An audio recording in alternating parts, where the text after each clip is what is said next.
All right. Hi, everyone. Welcome to this week's Tales from the Tavern. I am GamerMomLuna. I'm a writer at Shadomain, a voiceover artist, an interviewer, an actual play player, and I am hosting a TTRPG panel at PAX East in March. So if you're watching this before then, hopefully I'll see you there. And if you're watching this after then, hopefully I got to see you there. And I'm Jason, a writer at Shadomain.com and a TTRPG creator.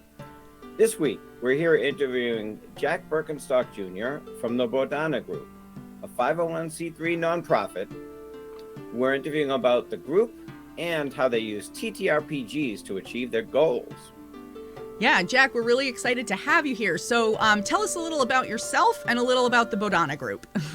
Sure, absolutely. So, as said, Jack Berkenstock Jr., I am a master's level clinician. So I have my master's of human services that I got at Lincoln University in 2008.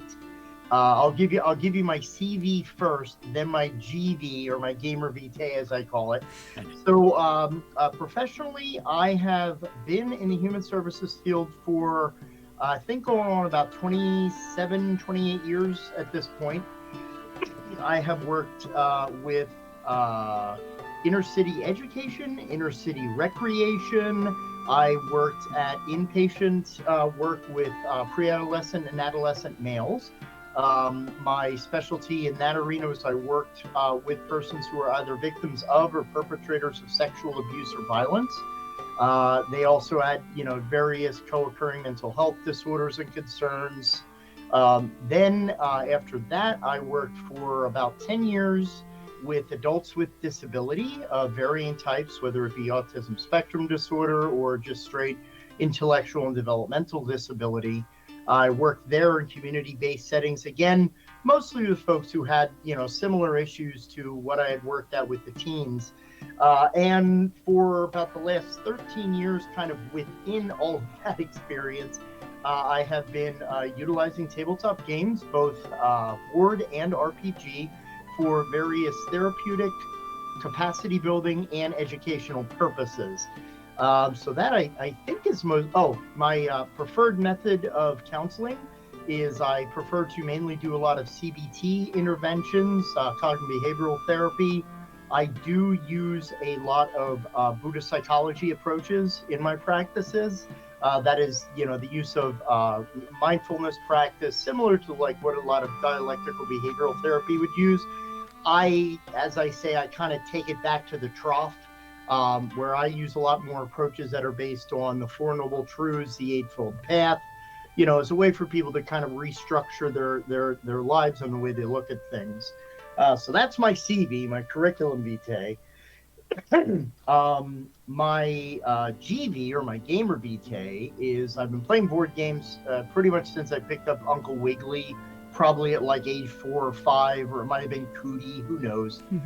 But I first got my taste for RPG when I was about 12, and I always joke that, at that time it was pretty much just fumbling my way through a D&D book, not knowing what I was doing, actually to the point of using, actually by mistake, the expert blue box, then corrected to get a red box later. Long story, very short, long story.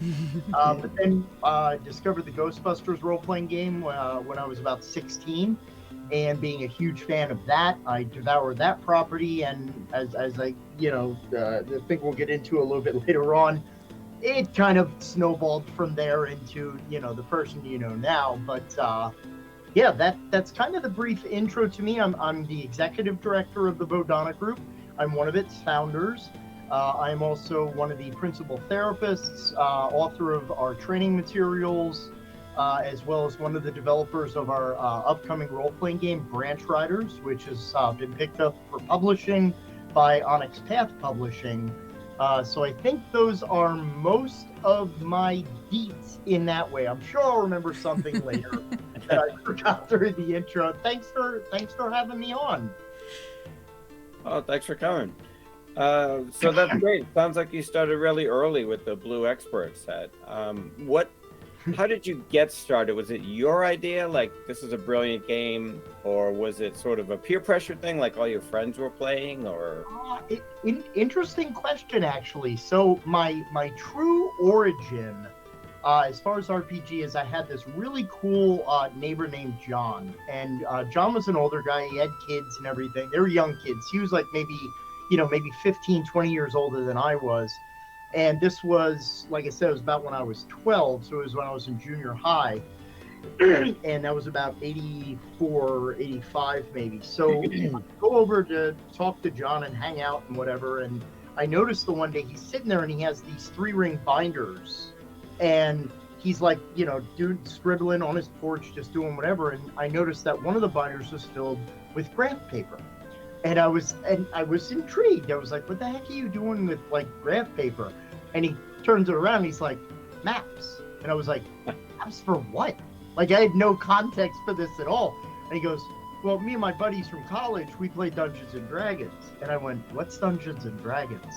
And he said, well, have you ever heard of the board game Dungeon? And I was like, no. So he basically sets this up, and it brings his son out who had played before, and so he kind of by proxy of the board game Dungeon, which I've gone back to play, not a great game, a good intro though, right? So that kind of got me interested into the feel of like dungeon adventures and stuff like that, and from that point it was, like I said, just kind of middling along with it. But then when I was 16, the Ghostbusters was the way to get me in, because my best friend at the time, and he and I were both very into the property of Ghostbusters. I don't know if people can see this, but I always had the original 3 back here watching me as I work. I've seen the movie well over 400 times at this point. It's one of my top faves. So the property initially got me in, and then we went from Ghostbusters, and we took our characters that were Ghostbusters, and we ran them on an adventure that then transitioned them to being TSR superheroes in the old Marvel phase rip system.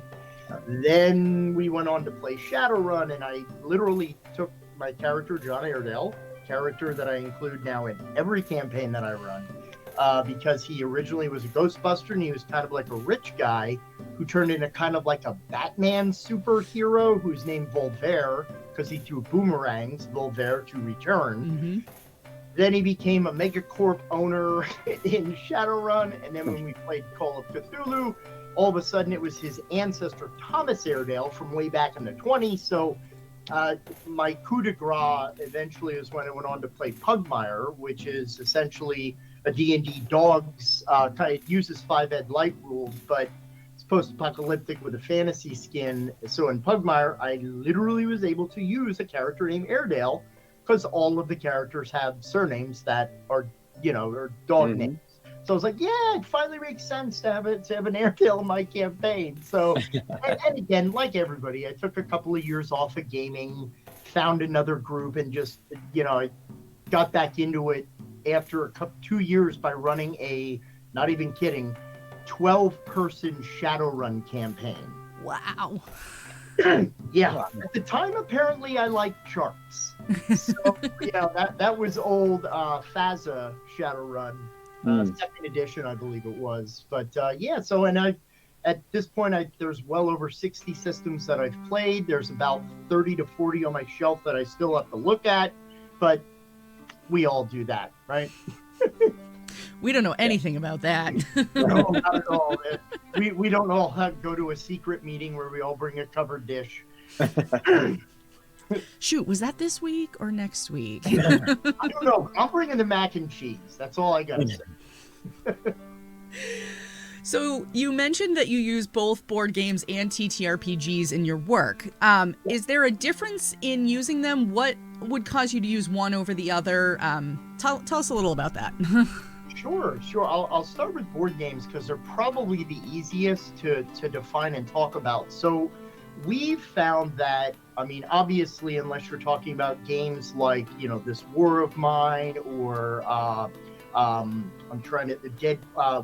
Dead of Winter, a lot of board games don't really offer a lot of what we consider to be highly emotion based work and a lot of games that are based around like, emotions or feelings or, like emotions color Uno or, there's some decent games. The Color Monster is a good board game that talks about feelings, but we really determine that if it's more of a capacity building, right? Like soft skills, cooperation, collaboration, negotiation, conflict management, moving all the way to things like enhancing creativity, developing confidence, critical thinking, dexterity.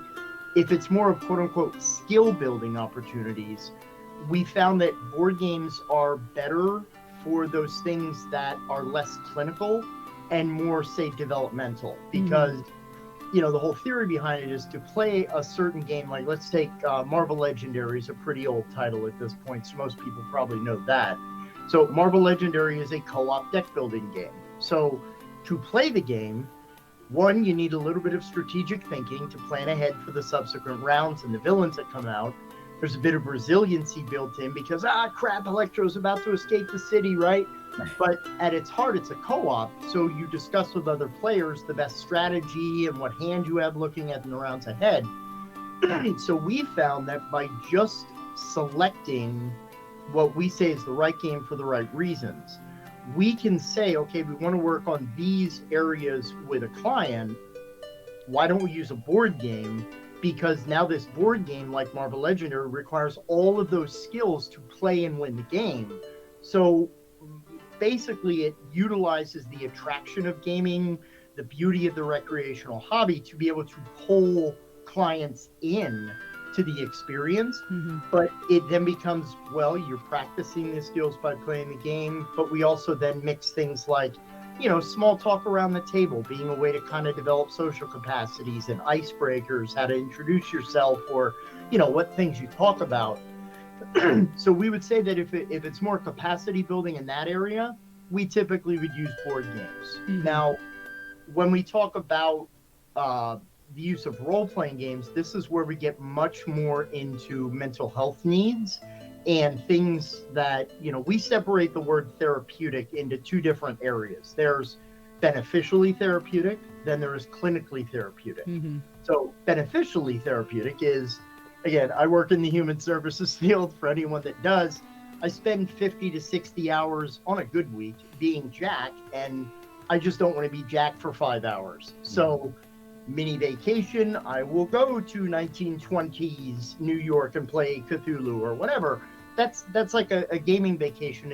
It's no different than playing cards with your friends, going out, singing karaoke with your friends. It's a recreational activity that reduces stress, increases social connection.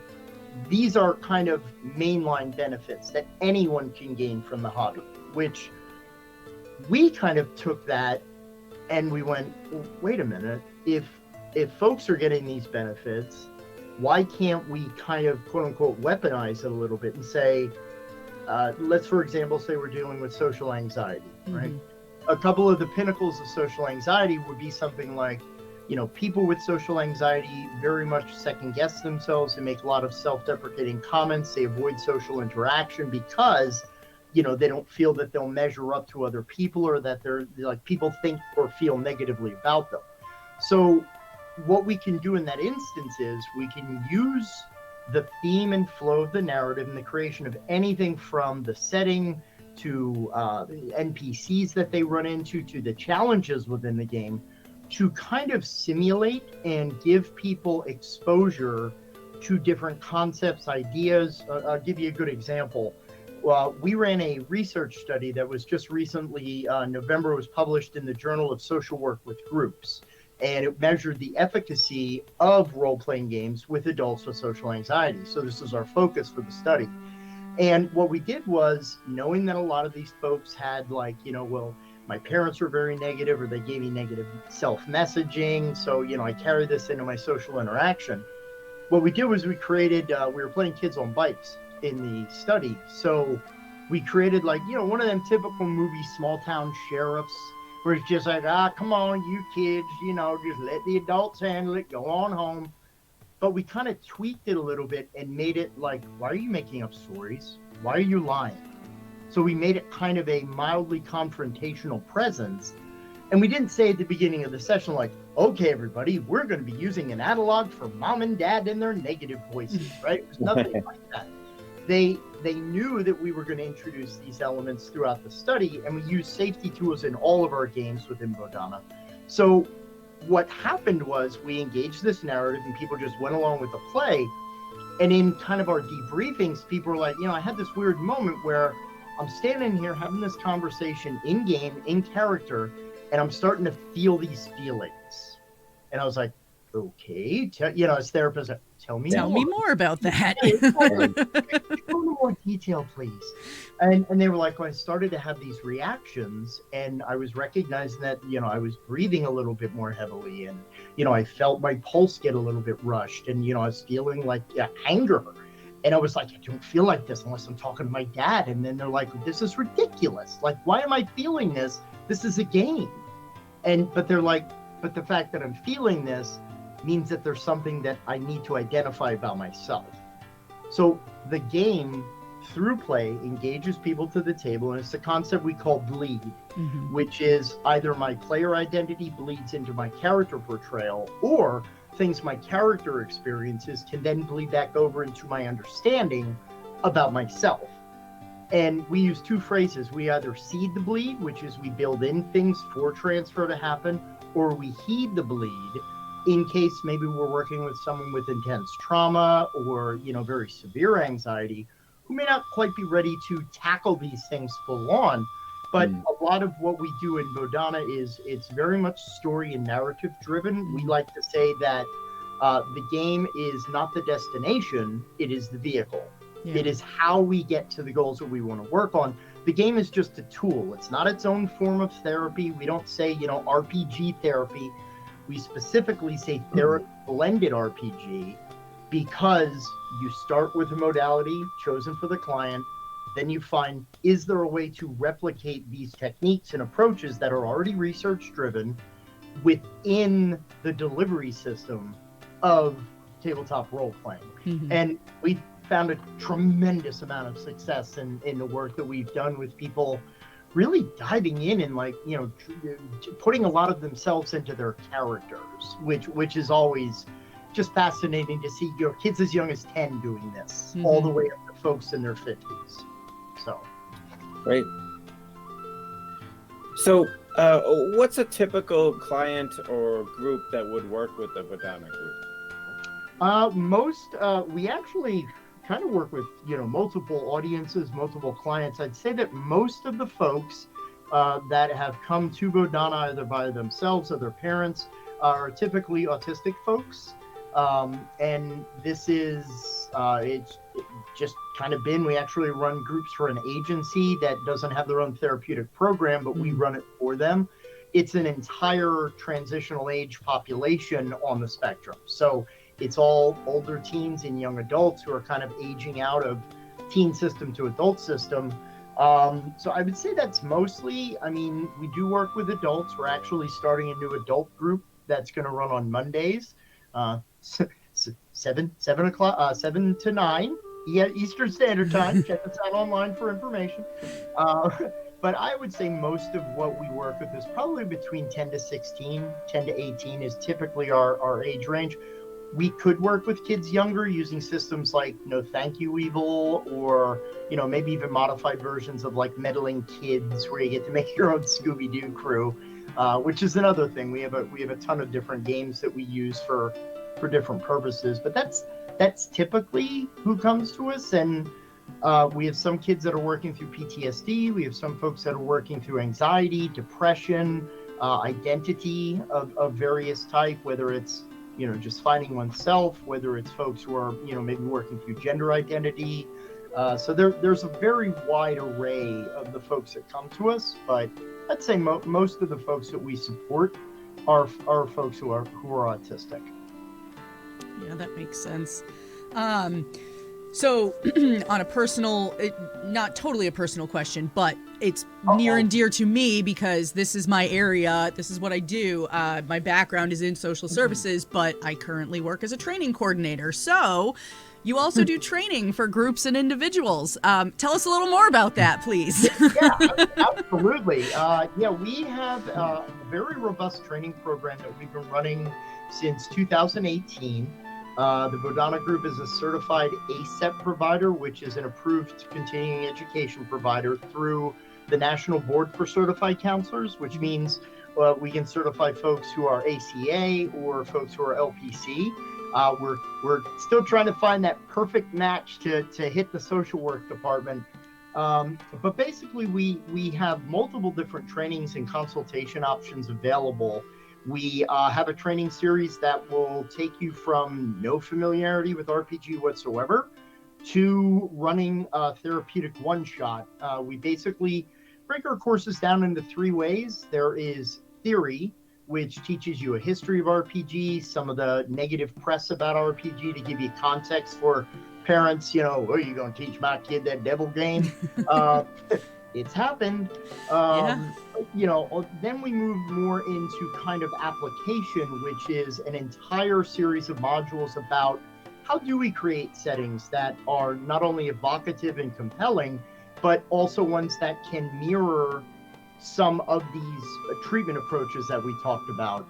We then talk about making NPCs, how to create compelling challenges. And we kind of top our whole series off with folks working together in small groups to then create their own 2-hour therapeutic one-shot that they practice running for other therapists. So you also get the experience of being one of those clients receiving therapy. I've been a crisis management trainer in like 4 different crisis management systems. So I've long been a believer that you should feel what you're going to deliver to someone else. Because again, let's admit we're all GMs here, right? Man, this is a great plan that I have for my party. This is going to be awesome. Oh, crap. They didn't take the bait on anything that I set up for them. Wow. So, we need to know what it feels like when we set up these long, involved stories that are going to grab people. And then we get to the table. It's like, it doesn't really kind of sound off. That is just our RPG program. That does offer, we don't technically say it's a certification program because no one technically oversees the use of RPG as a therapeutic approach. So we personally feel that it would not be accurate to refer to it as a certification program. We can give you a certificate. You get a certificate of attendance, and there's a big difference. There is a huge difference, yeah. Now that's RPG. We also offer a specialized 2-day board game training that will teach you how to select games, learn games, because there's a science there, how to teach games to others, then also how to augment them. And the way we design the training experience is you actually can book it with us to get a starter library set of 8 games, each in a particular capacity building area to kind of, start you out. And then part of the course is that you are taught games by the facilitators, but then part of your assignment is we're just going to give you a game brand new out of the box. Yeah, go ahead, learn it by yourselves, and then prepare to teach it to another group of trainees. We also offer different system trainings. So let's say you don't want to only use D&D, and there's multiple reasons why you might want to go to other systems. We teach Pugmire, the Kids on Bike series, and No Thank You Evil in special expansion trainings, as we call them, so you can add more systems to your tool belt. That way you fulfill the needs. And we do consultation, so if you're running a program or you're looking for advice on maybe you're stuck in the program that you're running, you can contact Bodhana and we can set up consultation with you on ways to improve your practice. Like I said, we've been doing it for years, and we just love sharing that experience with folks because there should always be some level of supervision to what we do, talking to other professionals, because this is still very new as a formalized approach. So we have to make sure that we're watching over each other, not in like a guard way, but we need to be helping each other out in this field to make sure that we're doing it properly, because there's a lot of risks if you're doing this without borders, Right. Yeah, definitely. I can see how TTRPGs especially, you could get into territory that you are not ready to get into really fast without even meaning to. Yeah, well, and also just a lot, because I know a lot of, like, there's a lot of social clubs ringing up about D&D, like local library clubs and stuff, and I know that even though the goal is not explicitly clinically beneficial in those cases, there still are a lot of things that, you know, as a long-term group facilitator as well as a GM, you know, you're dealing sometimes with kids and teens. It's a very excitable environment. Sometimes behaviors can kind of get out of hand, and I've seen, you know, some clubs go, oh my gosh, we had a fight, you know, our thing. So it's about, like, not just, hey kids, you know, throw them a couple of books and dice and just check on them every 2 hours. You know, it's not a casserole. You know, it's a group. You have to give a little bit of oversight to the process to make sure that, you know, the kids understand fair play and that there's rules established. So it's organized play. Right. You know, what we call it at conventions, it shouldn't be any less so when, especially if you're doing this with youth. Yeah. Right. Yep. So we can also do that. If you want to set up your own program, we can help devise a program specifically for you and what your needs are. So for individuals who have gone through this training, do you then offer support for them after the training sessions? Oh, absolutely. When we always kind of joke that if you're a friend or a fan or a trainee of the Bodhana model or the Bodhana Group, you have joined the Bodhanaverse. So we definitely do offer support. Some people take advantage of consultation at that point, at least while they're starting out. But yeah, that is something that just without question, if they're like, oh my gosh, I'm really struggling with such and such and such and such, yeah, we're definitely all on board for helping folks out in that regard. Nice. Yep. Do you find that in your work there are particular TTRPGs or games that work better than others for some of the work that you do? Yeah, we've found them. Currently, we have the availability of, I think we're up to about like 15 different systems. And so we've done a couple of different things in looking at different systems. One, we always have to make sure to know about the level of time that we have available, because I mean, let's be honest, D&D, which is the ubiquitous system, everybody knows it, right? The truth is, if I were to like a standard combat session with a table of 5 to 6 players, well, that's an hour. You know what I mean? With just rolls of damage or whatever. Well, some people may only have 45 minutes to an hour to run a therapy session. And while you can put elements in, you know, to me or to us, you're not getting the best bang for the buck. So we first and foremost want to look for systems that work within the cognitive level and the learning level, developmental level, maturity level of the folks that we're supporting, as well, of course, as the wishes of parents, because, you know, parents will say, well, I don't want no demon stuff. Perfect. Kids on bikes. You know, it's Stranger Things, but we know to avoid certain topics. But I think that also speaks to the nature of genre. You know, there's a lot of assumption that people are like, well, D&D, everybody loves D&D. I am a huge nerd. I do not like Game of Thrones. I don't care for Firefly or The Walking Dead. So sue me. You know what I mean? But you may have a group of kids who like science fiction. So, and I've seen people try to do, well, I know D&D, so I'm going to just skin D&D and make it science fiction. I go, but it's not built for that. And yeah, you could play Starfinder. Yeah, so Starfinder, you can play Spelljammer, which is technically Star Trek in D&D form. But you could also then look at what are other systems within that genre. And even going deeper, there are certain system mechanics that might speak to therapeutic goals. For example, the Doctor Who role-playing game. In that system, whoever has the least violent resolution suggestion is the one that goes first in the initiative order. But it makes sense if you know the Doctor, right?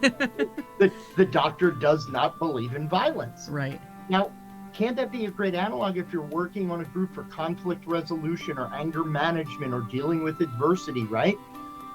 Even deeper, and I'll point to Kids on Bikes, which is honestly one of my perennial favorites, the set of relationship questions in that game and how they speak to social interaction. for those of you, the viewers that may not be familiar, I mean, the book has a question that you ask when you get your party together. And the whole game is you design your town together, you design rumors for your town, blah, blah, blah.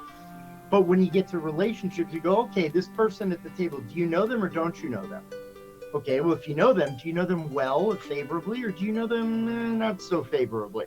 Then you roll a d20 and you answer a random question, which might be, what did this person do to you that you would never be able to forgive them for? Now, we all know, of course, standard D&D, you look like a stalwart adventurer in a strange tavern I've never been. Why don't we risk lives for each other, though we barely know each other? Kids on Bikes then gives this rare opportunity for us to be able to build in maybe prefabricated questions that will touch on a certain area of relationships if we're working on social capacities, or even the aspect of the powered ally that is in Kids on Bikes. Now we have kids who are sharing responsibility over a shared character. So we're teaching stewardship, we're teaching shared responsibility, we're teaching collaboration and cooperation to take care of this special character. So we don't say don't use D&D in Bodhana, but we actually, this is a presentation that we've run at Gen Con, we did it at PAX Unplugged, we do it at Save Against Fear, our own convention, and it's called Therapeutic RPG Isn't Just D&D. And it's kind of a tongue-in-cheek thing where we talk about Mouse Guard, and we talk about Dread, and we talk about, we're very system agnostic in that way, that we believe any role-playing game system with proper oversight and content creation and monitoring can be made to inject therapeutic clinical content. It's all an idea of who you're working with, how you're working with them, and what you want to do to work, and how you're going to monitor everything. So we encourage folks to explore systems. Summer Sky Stories, or Golden Sky Stories, I can never remember the name. It's a Japanese import game that has no combat mechanic. Your entire doing things in the game is all driven on the relationships you have to other characters and the environment. It's brilliant. When you're talking about if you don't want violence in your game, you don't have to. Not every D&D game has to be hack and slash. Yeah. So I think that over-answered the question, but yeah, there's tons of systems out there. Don't be afraid to pick up an indie or a one-shot. Zine games are phenomenally popular right now. Those are great for 45-minute to 1-hour sessions. There's also great games coming out that speak to that. You could actually run the upcoming Branch Riders role-playing game in an hour-long session. Wink, wink. Gotta do a plug, right? Absolutely. All right, so you offer several online sessions. I know you offer some live sessions in Pennsylvania. Do you ever offer sessions at clients' facilities? We have in the past. We found with the one group in particular that we run the adolescent young adult program, we used to run those sessions there in person. Then the pandemic hit. We pretty much had to pull back and reallocate everything to run completely online. And we kind of found in that instance that online worked better for some of the clients within that agency that had transportation issues. But as far as the direct services that we offer, either in person here in York, Pennsylvania, or the online, we have kids from all across the country who are parts of our groups. We can also run for agencies. So if you're an agency near us in Pennsylvania, we can work out an arrangement to run groups for your organization if you don't have folks to run on your own. Like we say, we can either train you to do it or we can do it for you. We just want to get this service out to as many people as possible because we've firsthand seen so many of the benefits for it. It's just too many and too much to list. We actually, one of our groups today, the clients all graduated and completed their final project of our groups, which is after we've been playing for a while and we've kind of worked on ourselves, we then transition them to learning how to be a game master. So then we always have a 2 facilitator model for Bodhana. Each of us takes one of them kind of like under our wing. They develop a storyline that is in keeping, it's kind of like a side quest to the main adventure that we're running. So it uses all the same characters, but they kind of take a back seat They learn how to run. We help them plan their adventure, not the one we want to run. And then they get the practice of being a GM with us kind of in the side pocket. And really our secondary goal is we believe that not only is RPG a great way to help someone with issues and challenges, but just the fact of learning the language of gaming. It operates as what we call it a passport to natural social supports. Because kind of jokingly, we have a lot of kids who come to our groups and we're very clear, this is a therapy group. You can call it a D&D club if you want, but this is therapy. And sometimes when we start groups, someone has something that happened at school or at home and they want to talk about that. And we always have one kid who kind of sits over there and goes, can we just play? And I found a nice way to just say, we're here for group. We're here to support ourselves and each other. So yeah, we will eventually get to play, but that's not the only reason we're here. If you really just want to play a game and have fun, there's this great game store down the street from where you live, and you can go there anytime to play D&D. But we're here to support each other. So yes, we will get to that. But, so sometimes it seems like, got to have a heavy hand to that process. Mm-hmm. But yeah, we believe that teaching kids about gaming now opens them up to their local game store or their local library or an after-school program, or just playing with their friends. One of our graduates, one of his goals was to research other game groups in the area to transition from a supported group environment with us to a natural environment now that he knows Pugmire, D&D, and Kids on Bikes. I was like, dude, 3 systems at this point. You got this. You ran a 6-session one-shot. You're good to go, bro. And, so that's one of his goals, that now, again, he transitions out of our support structure into doing things on his own. So. Right. That's awesome. So, your website mentions Tuckman's model of groups. Tell us a little about what that is and how it's used. Good old Bruce Tuckman. I believe it was 1960 or 1961 that Tuckman came out. And it's a training that if you've ever worked any kind of corporate structure or most businesses, you've had this training. It's the forming, storming, norming, performing. Sometimes the missing 5th step, much like Pete Best's The Fifth Beatle, which is the adjourning stage. Mm-hmm. So the basic idea is that anytime that you get a group of people together, whether it's a student project, a work project, a game group, you always form first. You come to the table.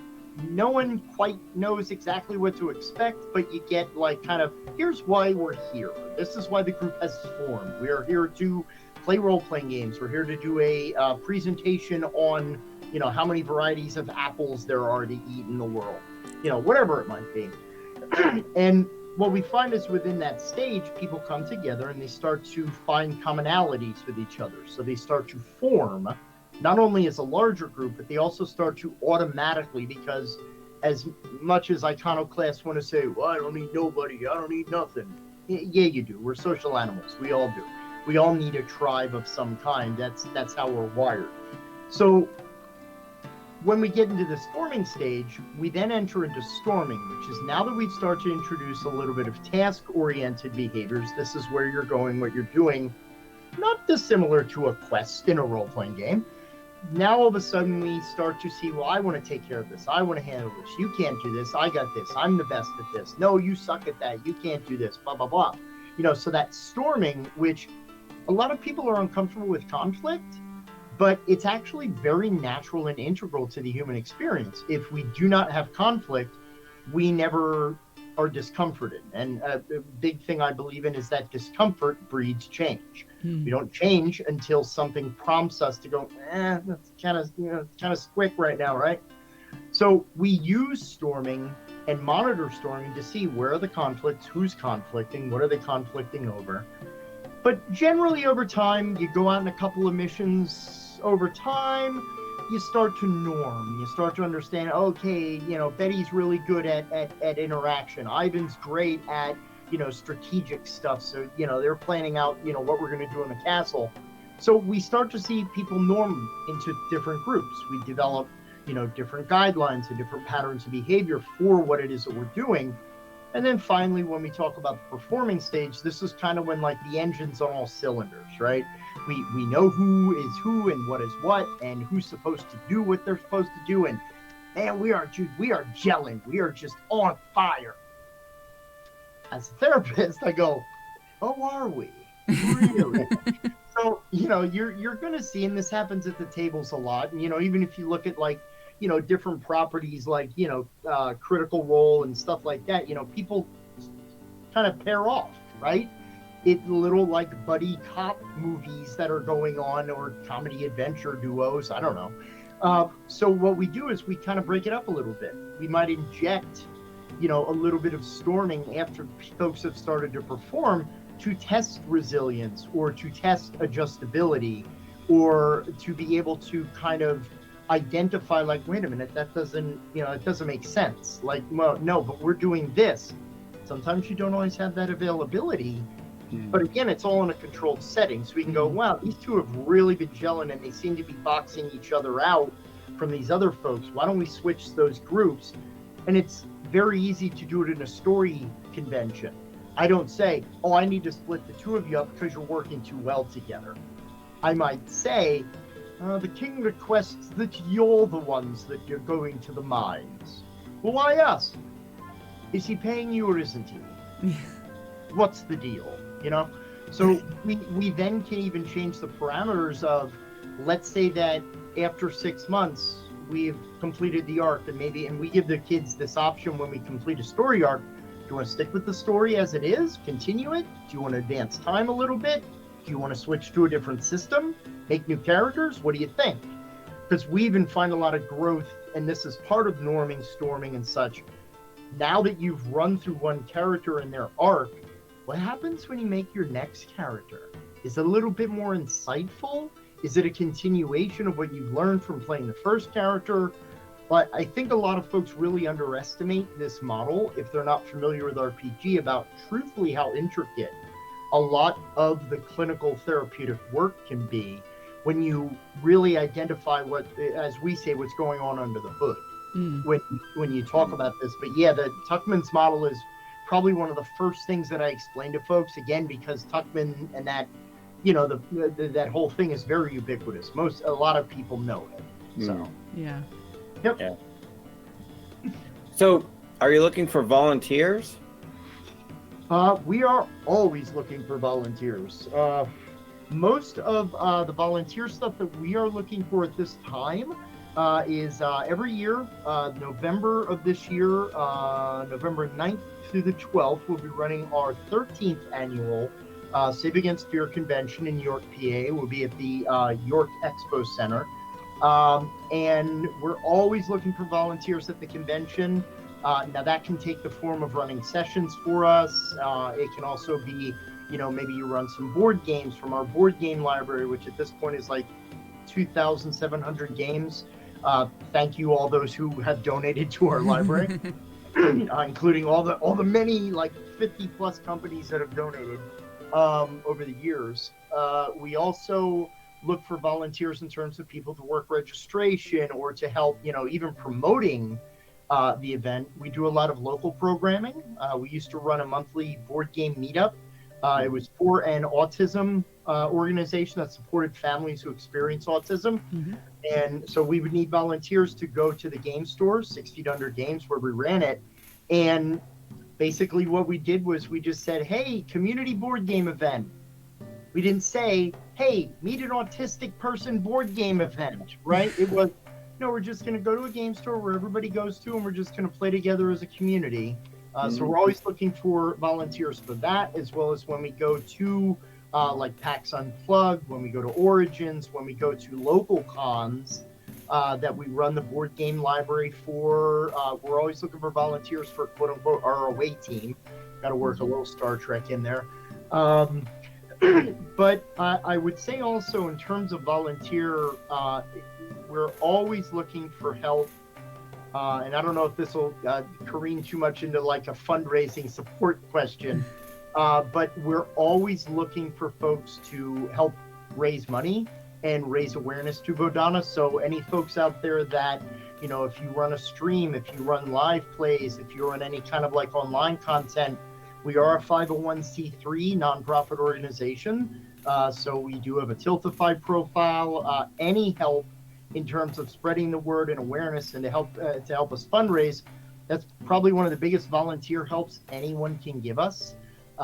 Because anybody that knows nonprofit knows the biggest way to support a nonprofit is financially. Mm-hmm. I know it's not the answer everyone likes to hear. You know, what's the old thing they say? Well, how do you support it? You know, I'll give you money, and if you're a food bank, and you go, or I'll give you food. You're a food bank. Actually, most people give the canned foods that no one wants. That's why you're giving them away. Give me money. I have arrangements with people. I can make better use out of those dollars. Because, you know, we have a lot of clients that because of donation and support, there's one kid who's been with us in group for about 2.5, 3 years. He's never paid for a session because his family is low income. And we want to be able to, you know, if you're a business, you can sponsor a group for a year for about $6,000. You can run a group for a year, 6 kids, get group for a week, earmark that purely, and that pretty much pays for materials for the kids and for my staff to get paid. That's it. We're not going to make millions doing this, and that's not the point. So yeah, support in any of those ways is definitely always helpful. Yeah, right. My entire career just about has been in nonprofit, so unrestricted funds are like a godsend. Oh, absolutely. Folks say, so how much, you know, would it take to run your business? Well, we actually run on a pretty tight engine. So anyone interested in donating or sponsoring, just, you know, I'll give contact information, I think, when towards the end here, but please reach out. We'll put your logo all up over the website, and, you know, we love support. We've had a very good community that's been very supportive of us since 2009, which is when we were founded. That's great. We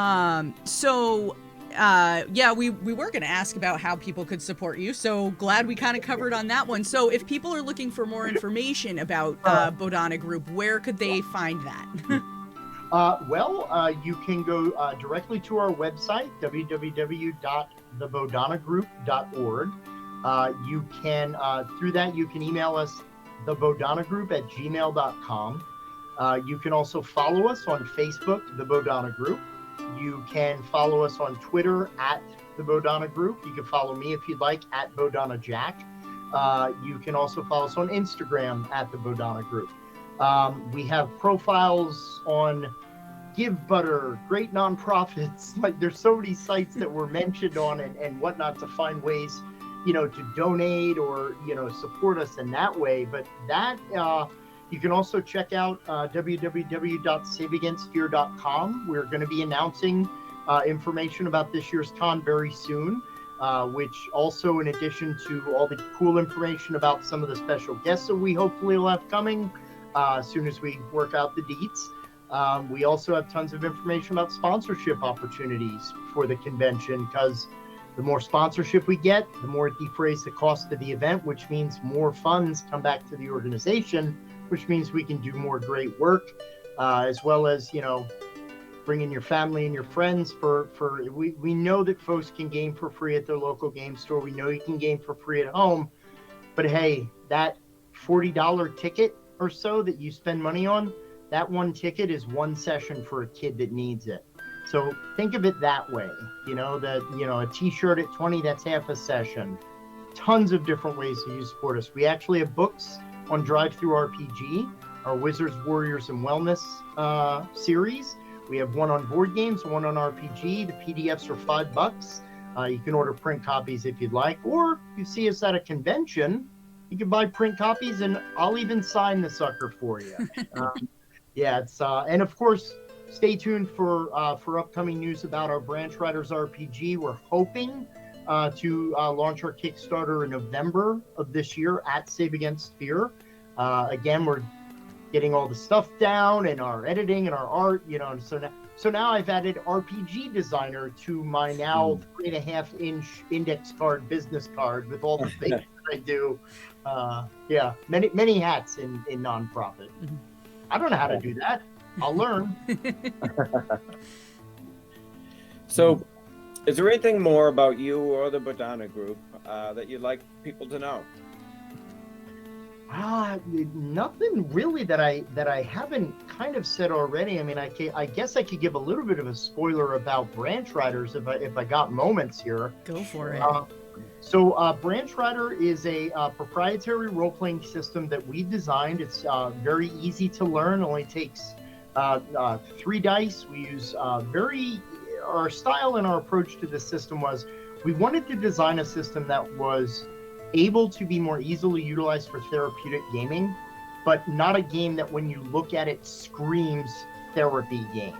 One of our things in Bodhana is that for years we had in various states of our practice used like the ungame, the therapy game, or, all the roll and writes that you have of like, tell me a time you were sad. It's like, okay, this isn't an episode of David and Goliath. So, sorry, ask your parents if you don't know what I reference. Sorry, it happens all the time. But, so in Branch Riders, you are a Branch Rider, which you are a person that can travel between 8 distinct realms. And these realms are basically based on genre conventions mixed with a capacity building opportunity. So, for example, we have the Heights, which is a superhero realm. So virtually everybody in the realm has powers. But the twist is, at one point, a supervillain got the bright idea that he could really keep these heroes in line by encouraging people to follow them on a social media app he developed called Capebook. So now all of your exploits are closely watched by all of your adoring fans. But there's always a lot going on behind the scenes. So that's one realm, which then mixes superhero genre with social capacities. We talk about, the way we engage with people. So as a Branch Rider, your battle is to fight the Blight, which is anything from hubris to anxiety to depression to, any kind of malady. The Blight which wants to create chaos to break the curtain that separates these 8 realms from each other because the Blight had to be contained. Unfortunately, that meant all the people in these realms did as well. So you have to play a careful game of going on missions to try to defeat the Blight. And sometimes the Blight may just be a regular person who's infected by it. So you can't just slaughter your enemies. You have to figure out what's going on and find creative solutions. And we have a lot of nice, cool surprises. Attributes are not actually like your standard strength, dexterity, and stuff like that. We use approaches like creative, forceful, knowledgeable, observant, social. So it's not what you're doing to solve the problem, but how are you approaching the problem? And then you combine that either with skills or special powers called gifts. But it's a very, very awesome, fun system that has a lot of creativity to it. And we're very excited to launch. We've done play tests, and if you follow the Onyx Path, they actually, part of their Discord, there's a sub-server that's devoted to Branch Riders conversations. So we also have on our Twitch and our YouTube, I totally forgot to mention those. See what I'm saying? That we actually have a lot of panels and workshops that we have run either online or actually one of our PAX Unplugged panels, ASD at your FLGS, how to be a good ambassador for folks on the spectrum at a local game store. That's a recording that's up on our YouTube channel. So yeah, go ahead and check out. We have interviews with Shauna Germain, Eddie Webb, Kurt Covert from Smirk and Dagger Games, Doug Lewandowski, one of the designers of Kids on Bikes, amongst other things. So tons of stuff to find out about Bodhana. And please don't be afraid to drop us a line. Anything we could do to help. If it's all about games, we'll find the right game for the reasons to help you bring characters to life. Awesome. That's a lot. You got a lot going on. Definitely a lot. I'm surprised. Did I take a breath in between those things? Absolutely. That's great. Well, thank you so much for sitting down with us and telling us all about Bodhana Group. It sounds like you do a lot of really cool. I mean, I think it sounds really cool because this is right up my alley. But I think, you know, when Jason and I first heard about you, we were like, oh, we really got to talk to this guy. So thank you so much for taking the time to sit down with us tonight. We really appreciate it. Yeah, thank you both for making the time, and again, also for the great conversation we had at PAX Unplugged. Yeah. Yeah. When we met, it was actually I was running Branch Riders playtest. You were. When we had met there. Yes. So, Yep. yeah. Yeah. It's true. It's true. Awesome. Well, thanks for joining us, everyone. Hope you have a great week, month until we see you again. And Jack, thanks again. Hopefully we'll catch up with you soon. Take care, everybody. Thanks.